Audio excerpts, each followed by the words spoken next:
Let's answer some questions.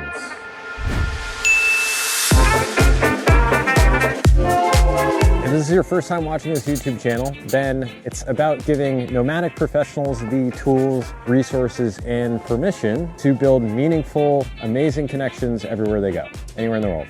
Also, if you're wondering why I'm here, I just really like this spot. It's nice. It's got a nice view. It's pretty quiet. Yeah, it's generally a good spot. So anyway, recently I decided to poll my email list and a WhatsApp group and just ask people, hey, what would you like to know about traveling abroad? Because I've been doing that for a while, since the beginning of COVID. So let's get to the questions, shall we? Terso from PTYA asks, who's the most interesting person you've connected with? It's actually a three-way tie.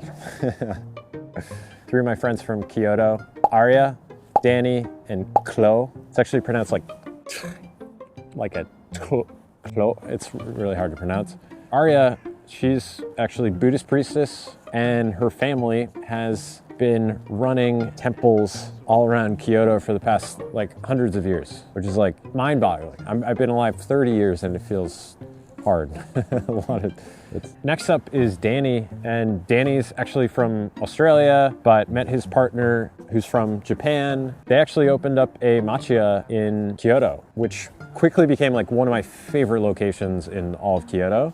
Yeah, his story is just super fascinating. And then lastly is Klo, and Klo's just awesome. He's a rad dude. He's from South Africa. He was a diplomat in South Africa and then recently moved to Kyoto to pursue a PhD for something politics, I think. Yeah, so anyway, really brilliant guy, and moved here with his entire family. And so we talked about, what the adjustments are, and it's quite dramatic, the shift between, any sort of westernized culture to Japan can be quite jarring for a lot of people.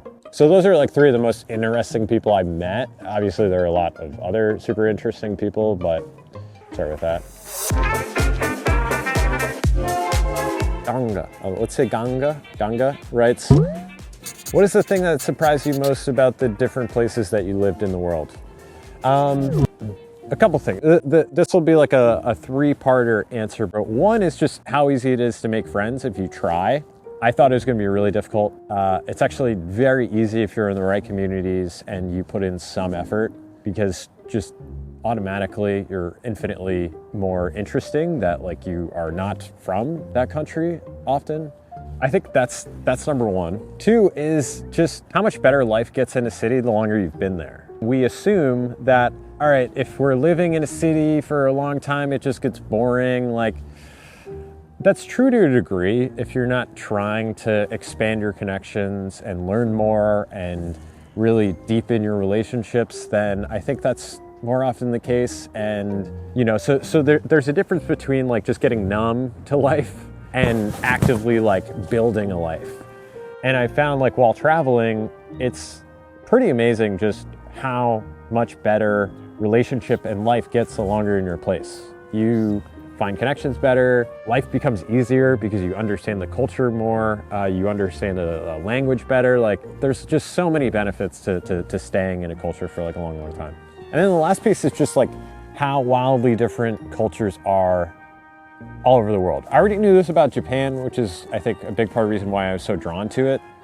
It's just such a fascinating place. It is wildly unique from anywhere else I've existed in the world. But then beyond that, even places like Turkey, wildly different from the US. How people interact, the culture, the food. There's just so many amazing differences that you can also just learn to appreciate. Also, it just started raining, so we'll see how long this holds up. But on a whole, I think just you really learn to appreciate a culture the longer you're at a place. So that's pretty cool. Jaywalk asks, why Kyoto and Istanbul? What's the story there? Well, Kyoto actually was a bit of a fluke. So I moved to Kyoto kind of on a whim. I had been there 5 years ago and I loved it. I loved how just serene and absolutely beautiful the city was. It felt like almost this little bubble within Japan. It was so different from Tokyo, so different from like Sapporo. It was way more chill than Osaka. Like Osaka's a big party town. Cool city, but I could never live there.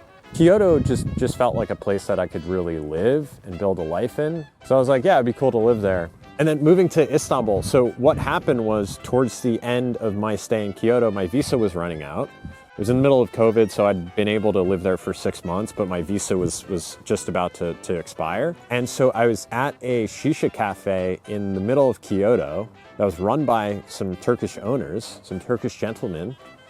And I asked them, would I be able to get into Turkey? And they said, yeah, like the borders were open. And I looked into it and the borders were open. And then so I asked my roommate at the time, do you want to live in Istanbul? And he was like, yeah, let's do it. So we decided we were gonna move here and we've been here since August. So that's been pretty cool. Mata asked, what is the strangest thing that you've encountered in Japan? Good question. You're probably expecting me to say like a panty vending machine or like weird maid cafes or like robot shows and stuff like that. And I've seen all them and they're cool, but honestly, they're not that strange. It's just kind of like a thing and you're like, wow, that's so weird and quirky. But then after a while, you're like, that's not that weird. The thing that stands out is just how bureaucratic it is. Like, here's a specific story. One time, my roommate and I, we were at a coffee shop. We just wanted to buy a little French press. It was that big. And so we went to go check out, and the employee who's working in there didn't know how much it cost. And because she just didn't want to be wrong, I think was part of it, but also because there's, you know, kind of these so many layers of bureaucracy, she like called the owner, a manager, a friend. It felt like everybody in her phone book. And no kidding, like probably 25 to 30 minutes later, we finally were able to check out and buy the thing, but not before all of those conversations had gone down. That's the strangest thing. Beyond that, natto, it's this like weird stringy stuff. It looks horrible. It smells even worse. Japanese people love it. I think it's fine. Japanese kids are funny too because they act like they're 45, even though they're like 8. And they like just walk around with briefcases and stuff. Anyway, there's a lot of strange stuff about Japan, but I think all the strange things that people think are strange are not that strange.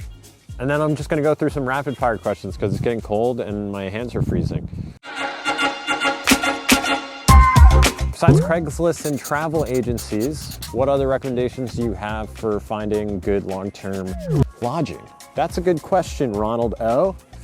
So there's a couple options. One is Facebook is always a good option. You can usually find like expat forums and so on where people are looking for roommates or long-term stays. There's also a lot of spam in that, so just be mindful of that. Couch surfing, but it's not really like a long-term thing, but you can probably find places that might have long-term things on couch surfing. Airbnb actually, honestly, is the best bet, but I'll show you how to do this and I'll talk to you about how to do this without spending a lot. One is like find a place that you love, book a couple days or a week there, and ideally it's a place that's probably got a newish listing or in a place that's not super popular, because then you have a lot more leverage for negotiation. And then build a relationship with the owner and be like, hey, I love your place, I'd love to stay here more long term. Can we figure out something that's like more beneficial to us? And honestly, that's how I found the current Airbnb I'm staying at and another place that I'm staying at. What's the biggest regulation that you've seen countries handle differently? Matt H. Well, Japan basically can't enforce anything. They can suggest that you stay inside. They declared a state of emergency, but that didn't mean you had to stay inside and that you were penalized if you didn't. But generally, because of how Japanese culture operates, people listen to that. Foreigners, not so much, but generally you'll find that people like abide by those rules, like when they're set. You know, you can't say the same of the US. Rules, you're trying to get my rights. You know, but that shit doesn't happen in the US. Here in Turkey, it's like the Wild West. I mean, for the first couple months when I got here, there were no rules. Everything was open. It was like COVID didn't really happen. Everyone was wearing masks. But then they closed everything down, and the restaurants like couldn't even really operate, which was super crappy. You know, so like there's some issues and challenges. But again, I can't think of a country aside from like maybe South Korea who's handled this thing well. I think Taiwan also. Generally, it's a fucking shit show everywhere, so there's that. I'm considering becoming an expat. Can you explain what to do, how it works? And Crystal is asking basically about specific, like how to get long-term visas and stuff. It really depends country to country. In Japan, it's very difficult. In Istanbul, it's much easier, you know, but it's still legwork to get long-term visas. It's much easier if you have a job in almost any country. If you're working remotely or online, there are very few countries who offer like digital nomad visas. I think Georgia's one of them, maybe Portugal. You know, it's really difficult. I would just look into whatever like the local policies are and follow that.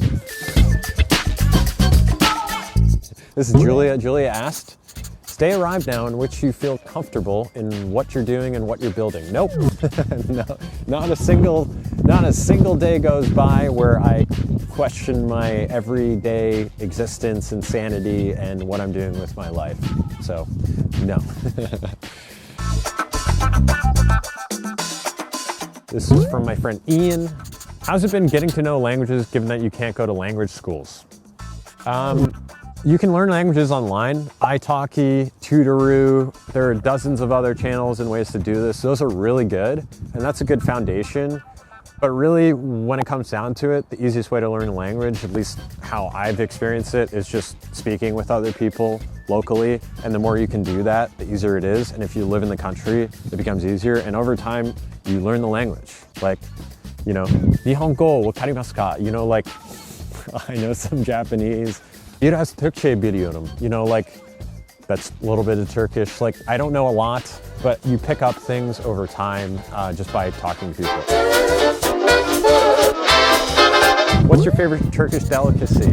All right, here's a hot take here. Honestly, Turkish food, not so great.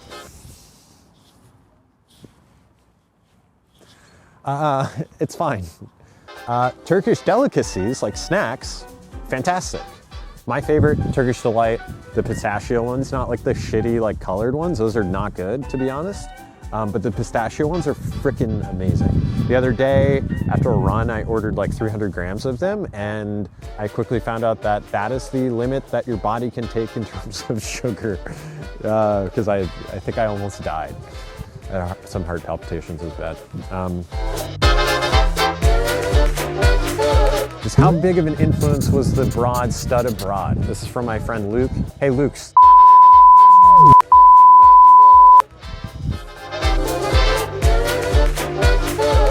What's on the rest of your wish list for places to go and visit?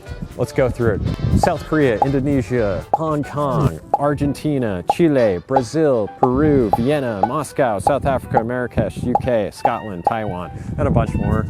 Those are just some I thought of off the top of my head.